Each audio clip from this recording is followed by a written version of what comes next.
Sira cette semaine aussi sur Pessah. Le Rabbi fait une sira sur le passage de la Haggadah qui parle du fils qui est Chacham, le fils qui est sage. On sait qu'il y a 4 fils. Le premier, il est Chacham, il est sage. Et qu'est-ce qu'on dit? Chacham Omer, qu'est-ce qu'il dit le fils qui est sage? Alors il pose la question, qu'est-ce que c'est que ces jugements, ces témoignages et ces lois, et ces décrets que Dieu vous a ordonnés? Et la Haggadah la répond, qu'est-ce que tu dois répondre à cette question? Réponds-lui, tu répondras comme les lois de Pessah. Les lois de Pessah qui est, après la ficomane, on ne mange pas autre chose après la ficomane. Alors, première question du Rabbi, pourquoi déjà tu choisis que cette loi-là? Alors, le Racham, c'est un fils qui est sage, c'est un fils qui est érudit, il étudie la Torah. Lui, quand il pose une question de halakha, il veut savoir toutes les halakhot, pas qu'une seule. Et déjà, si tu donnes une halakha, pourquoi tu donnes la dernière? Donne dans l'ordre, donne la première. Tu donnes qu'une seule, et en plus, tu donnes la dernière. Une fois que tu as mangé la ficomane à la fin du seder, alors tu n'as plus le droit de rien manger. Alors, ça, c'est la première question du Rabbi. Maintenant, le Rabbi pose une autre question. Il dit, maintenant, si la Torah, elle dit que ce fils-là, il est Chacham, et la Torah elle-même, elle l'appelle Chacham, ça veut dire qu'il connaît déjà. C'est-à-dire qu'il est intelligent, il étudie, il connaît. Pourquoi il pose des questions comme ça? Pourquoi il pose une question qui paraît évidente? A priori, c'est que lui, il connaît. Alors, il y en a qui vont répondre. Alors, le soir de Pessah, en vérité, on doit faire tout sous forme de questions. Ça veut dire que si, normalement, c'est les enfants qui posent une question, mais si toi, tu n'as pas d'enfant, alors c'est ta femme qui va te poser les questions, toi, tu vas lui répondre. Et même si tu es tout seul, alors tu te poses les questions tout seul et tu vas y répondre. Et comme le soir de Pessah, on met tout sous forme de questions, alors le fils, qui est Chacham, lui aussi, il va poser une question, alors qu'en vérité, il connaît la réponse. Le Rabbi, il ne se suffit pas de cette réponse-là. Le Rabbi, il dit qu'en vérité, on sait que tout l'ordre du Seder avec les 4 enfants, ça représente 4 domaines qui sont complètement différents. Et le domaine du Chacham, c'est le domaine le plus élevé. Et le Harizal, la Kabbalah, elle explique que chaque enfant, il fait référence à un monde spirituel. On sait qu'il y a 4 mondes spirituels. Et donc le Chacham, ça représente le monde de Hatzilut, le monde qui est le plus élevé. Donc forcément, les questions qui relèvent de ce domaine-là, c'est les questions les plus élevées, les plus raffinées, les plus fines, les plus compliquées, les plus profondes en vérité. Alors dans ce cas-là, on pose une question. Il y a quoi de profond dans cette question-là? A priori, c'est une question que n'importe qui pourrait répondre. Et non seulement on pourrait dire c'est quoi cette question, mais en plus, c'est quoi cette réponse-là? On ne comprend pas non plus la réponse non plus. Il y a quoi de profond dans cette réponse? On ne comprend pas ni la profondeur de la question, ni la profondeur de la réponse. Et d'ailleurs, n'importe qui étudie la Mishnah, il connaît la halachot, il saurait répondre à ces questions-là. Alors en quoi ça relève du domaine le plus élevé, le plus profond? Donc déjà, on reprend un peu la question, pour comprendre, on reprend la question du Chacham, de ce fils-là. Il dit, c'est quoi les dot, les chokim et les mishpatim? Donc c'est quoi les témoignages, les décrets et les jugements que Dieu vous a ordonnés? Et il pose la question, il ne comprend pas c'est quoi cette différence entre les 3 sortes de mitzvot. On sait qu'il y a 3 sortes de mitzvot. La première sorte, c'est ceux qu'on comprend, et que même si la Torah ne les avait pas donnés, alors on les aura appliqués de nous-mêmes. La deuxième sorte, donc c'est les témoignages comme la mitzvah de Pessah, la mitzvah des Tfilin, qu'on ne comprend pas forcément, mais maintenant que la Torah nous a expliqué, alors maintenant on les comprend. Et il y a la troisième catégorie de mitzvot qui sont les chukim, qui sont des mitzvot que de toute manière on ne pourra jamais comprendre, même maintenant que la Torah nous les a donnés. Le Chacham, lui, comme on l'a dit, ça représente le 4e monde, le monde d'Atzilut le plus haut. Ça veut dire que ça représente un niveau où, pour lui, il n'y a aucune différence. Toutes les mitzvot, c'est uniquement la volonté de Dieu. Alors, pour moi, c'est la même chose. Cette mitzvah, je vais accomplir la volonté de Dieu. Et cette mitzvah, je vais accomplir la volonté de Dieu. Pourquoi toi, tu es en train de faire des différences? Et ça, c'est des jugements, ça, c'est des décrets, ça, c'est des lois. Non, c'est tout. Les mêmes mitzvot, on les met sur le même plan. C'est la volonté de Dieu. La différence, c'est parce que toi, tu commences à prendre de la place. Parce que toi, tu vas avoir plus de plaisir dans une mitzvah que tu as compris, que tu as bien étudié, que dans une mitzvah que tu fais sans comprendre. Une mitzvah que tu fais sans comprendre, tu ne vas pas forcément avoir du plaisir. Alors qu'une mitzvah que tu fais, que tu as compris, et que tu as bien compris, tu as bien étudié, qu'est-ce que ça veut dire, etc., alors tu vas la faire avec beaucoup plus de kiff. Donc en vérité, toi, tu es en train de diviser les mitzvot par rapport à ton kiff à toi. Mais lui, le Ben Chacham, le fils qui est sage, lui, pour lui, il est exactement, toutes les mitzvot, c'est exactement la même chose. C'est uniquement accomplir la volonté de Dieu. Il n'est pas en train de faire des différences par rapport à son plaisir à lui. Lui, il veut juste accomplir la volonté de Dieu et il ne cherche pas c'est quoi son plaisir. Il s'en fout s'il comprend ou s'il ne comprend pas. De toute manière, il va faire parce que c'est ça que Dieu il veut. Et non seulement il va faire ça, mais en plus il aura un grand plaisir dans toutes les mitzvot qu'il va faire. On l'a déjà expliqué souvent dans plusieurs autres tirot. Mais quand il va faire tous ces mitzvot-là, il va savoir que ça, c'est la volonté de Dieu. Qu'ils comprennent pas, toutes les mitzvot, il va les faire exactement avec la même chayout, avec la même vitalité, avec le même plaisir, avec le même délice. Quand il va accomplir toutes les mitzvot, il va kiffer à 100%. Et en plus, il va les faire uniquement pour Dieu. Donc comme lui, il est à ce niveau-là, alors il ne comprend pas pourquoi on donne les différentes sortes dans les mitzvot. Et donc il pose la question. Encore plus que ça, le rabbi, il approfondit encore plus la question. La troisième sorte de décret, la troisième sorte de mitzvot qui sont les décrets, ça c'est ce qu'on doit faire, comme on a dit, même si on ne comprend pas. Alors, parce qu'on a dit que le fils il ne comprend pas, on peut comprendre pour les lois, les mishpatim qu'on comprend, et les doutes, les témoignages. On peut comprendre qu'il pose une question, il dit voilà, tu vas mettre un plaisir dans telle et telle chose. Mais le décret que de toute manière, nous non plus on ne comprend pas, et que nous non plus on va quand même faire sans comprendre. Alors pourquoi lui pose la question là-dessus? Lui aussi il est à ce niveau-là. Pourquoi il pose pas la question que sur les deux premières sortes de mitzvot et il pose aussi sur la troisième? Rabbi dit en vérité, même la troisième, il est encore au-dessus de ça.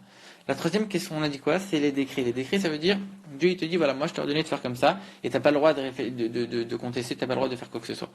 Ça veut dire qu'en vérité, il ordonne ça à des gens qui sont peut-être susceptibles de dire ah ben moi je vais contester, moi je vais pas le faire. Alors Dieu il vient, il dit non tu le fais et tu te tais. Mais ça en vérité c'est quelqu'un qui va se forcer à le faire parce qu'il est un peu, lui il est séparé de Dieu, alors il va le faire mais il se force parce qu'il sait que Dieu il l'a fait mais il le fait un peu comme ça, voilà un truc. Il va se forcer un peu. Non, le Chacham lui il est même pas, il est encore plus haut que ce niveau-là. Pas seulement qu'il va faire, c'est que lui il se pose même pas la question. C'est-à-dire que c'est comme si tu disais à celui qui ordonne quelque chose, à lui-même tu lui dis attention, hein, tu fais ce que je te dis. Mais lui-même, c'est lui-même qui a ordonné, il sait très bien qu'il va le faire. Il n'a même pas besoin de demander quelque chose de plus. En vérité, ce fils-là, ce Ben Chacham, il est exactement au même niveau que Dieu, si on peut dire, il est au même niveau que celui qui donne l'ordre, et il fait la chose d'elle-même parce qu'il sait que c'est évident. Pour lui, il ne se pose même pas la question. Alors lui, il est encore même au-dessus même de ce niveau de Chukim que nous, on se force à accomplir. Lui, il ne se force même pas, c'est évident, il le fait sans réfléchir, sans problème. Ça ne peut pas être autrement pour lui. Et donc, il pose aussi la question sur la troisième sorte de mitzvot, les chukim. Il est complètement au-delà de ces trois divisions de mitzvot, et donc il pose la question. En vérité, le chacham, on a tous un petit chacham en nous, on a tous une parcelle de divinité qui est complètement élevée, qui est au-delà de tout, elle est complètement dans les mondes supérieurs et élevée, et elle ne comprend pas pourquoi nous on fait des choses qui ne sont pas forcément bien. Et en vérité, c'est elle nous pose la question. Donc, de la même manière que le fils il pose la question, alors elle pose la question au corps en disant voilà, vous qui êtes des gens d'en bas, vous qui êtes des gens qui sont comme ça dans le monde, pourquoi vous faites des divisions entre mitzvot? Pour moi, donc le niveau le plus élevé de l'âme, donc en vérité ça représente le fils qui est sage, pour moi il n'y a pas de différence, tout c'est exactement au même niveau, c'est pour faire la volonté de Dieu. Et c'est pour ça que dans la question du fils, il dit qu'Hachem vous a ordonné.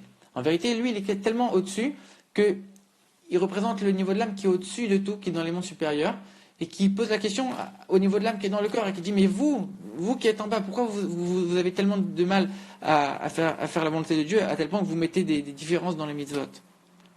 En vérité, qu'est-ce qu'on lui répond à ce fils? On lui dit et toi aussi tu vas lui dire comme ça, comme les lois de Pessah, comme les halachot de Pessah. Qu'est-ce que ça veut dire Pessah en hébreu? Ça veut dire sauter. En vérité, ça représente le fait de sauter dans toutes les limites, toutes les barrières, de ne pas du tout suivre d'ordre et de tout faire d'une extrémité à l'autre. Et c'est exactement ce qui s'est passé en Égypte. L'Égypte, c'était l'endroit le plus impur du monde. Et il y a l'essence même de Dieu qui s'est dévoilée, qui est venue chercher les bénis d'Israël. Pas seulement un dévoilement de Dieu, l'essence même de Dieu, comme c'est écrit dans le verset, et pas un ange, et pas un envoyé. Dieu lui-même, il est descendu en Égypte, qui était l'endroit le plus rempli d'idolâtrie du monde entier, l'endroit le plus impur du monde entier. C'est-à-dire que la chose la plus élevée, l'être le plus élevé, Hachem, l'essence même de Dieu, elle est descendue dans l'endroit le plus bas qui puisse exister. Donc ça montre sauter d'une extrémité à l'autre, ça c'est Pessah. Donc nous on pourrait penser quand on voit ça, Pessah, c'est-à-dire il n'y a pas d'ordre, il n'y a pas du tout de céder, on va directement, hop, et on saute toutes les étapes. Non, en vérité on dit qu'il rote à Pessah, comme les lois de Pessah. C'est-à-dire qu'en vérité, même dans les choses qui sont infinies, même pour toi, le Ben Chacham, qui est tellement élevé que tu es au-delà de tout, tu es vraiment à un niveau où tu es uni avec Dieu, et pour toi, il n'y a pas de différence, et tu es complètement uni à Dieu. Mais en vérité, même pour toi, il chot Pessah. Il y a Pessah, on est d'accord avec toi qu'il faut tout faire uni à Dieu, il faut tout faire avec ta manière, comme tu fais, de toutes les mitzvot, elles sont uniquement pour faire la volonté de Dieu, et on est dévoué à Dieu complètement et tout. Mais il chot à Pessah. Ça passe par des halachot, ça passe par un ordre précis. Ça passe, comme on a déjà expliqué une autre fois dans ce chélek de l'écouter Sichot aussi, que plus on met des limites, plus on va faire les choses précisément, alors c'est là qu'on va faire résider la présence de Dieu. Alors il y a des halachot, il y a des détails, et toi il faut que tu descendes à l'intérieur, faut que tu prennes un agneau le 10 le 10 du mois de Nissan, et que tu attendes 5 jours, ensuite quand ça arrive le soir de Pessah, là tu commences à faire le Korban Pessah, là tu fais le seder de telle et telle manière, il y a des détails, il y a des halachot, on ne fait pas n'importe quoi, on ne saute pas d'une extrémité à l'autre comme on veut, il y a des halachot. Le but de la volonté de Dieu, en vérité, c'est de faire résider l'infini dans le fini. C'est-à-dire que oui, il faut que toi, tu aies cette unité avec Dieu, que tu veuilles uniquement faire la volonté de Dieu et que tu fasses ça avec un grand plaisir et que tu fasses ça de toi-même, tu es au-delà de toutes les divisions des misotes, etc. C'est très bien. Mais ça passe par un ordre, ça passe par des limitations, ça passe par un monde matériel dans lequel il faut t'adapter. Tu n'es pas au-delà de tout, il faut quand même rentrer. Il faut faire rentrer ce qui est au-delà de tout dans les choses matérielles qui sont limitées malgré tout. Le Rabbi termine en disant qu'en vérité, c'est ça la ficomane. Comme on a expliqué dans la sira la semaine dernière, la ficomane, le Korban Bézar, il se mangeait à la fin du repas une fois qu'on était à satiété. Ça veut dire on n'est pas en train de te donner quelque chose que tu as forcément besoin et que sans ça, il te manque quelque chose. On est en train de te donner quelque chose en plus. C'est comme on l'avait dit, ça représentait la richesse de la semaine dernière. Donc on te donne quelque chose en plus, et malgré tout, tu dois avoir un goût de ça. Tu ne manges plus rien après ça, tu dois avoir le goût. En vérité, tu prends les choses les plus élevées. Comme on l'a dit, les élévations les plus grandes. Fils Racham qui est tellement élevé, l'essence de l'âme, etc. Et on la lie avec les choses qui sont les plus matérielles, en faisant en sorte qu'on va même trouver des raisons pour avoir une joie et un plaisir dans l'accomplissement des mitzvot, pour qu'on puisse avoir un plaisir dans toutes les mitzvot qu'on va faire. Donc on mange le Pessah, c'est-à-dire on l'intègre, on essaye d'intégrer toutes ces élévations. On va avoir un goût, on va avoir un plaisir dedans. De la même manière qu'avant c'était avec le Pessah, alors aujourd'hui c'est aussi avec la matzah. On remplace le Pessah par la matzah, on mange la matzah après le repas et on ne mange plus rien après. La matzah c'est le pain de la Emouna. C'est en vérité, la Emouna c'est quelque chose qui est au-delà de l'intellect, donc quelque chose qui est très très haut, et on le prend, on l'intègre dans notre corps. Et après, on va avoir ce goût-là, on va plus rien manger pour garder ce goût-là, pour avoir vraiment... Ça représente ce qui est au-delà de l'intellect, donc la Emouna, et on va avoir un goût dedans. On va avoir un goût et un plaisir, même dans les choses qui sont au-delà de la compréhension.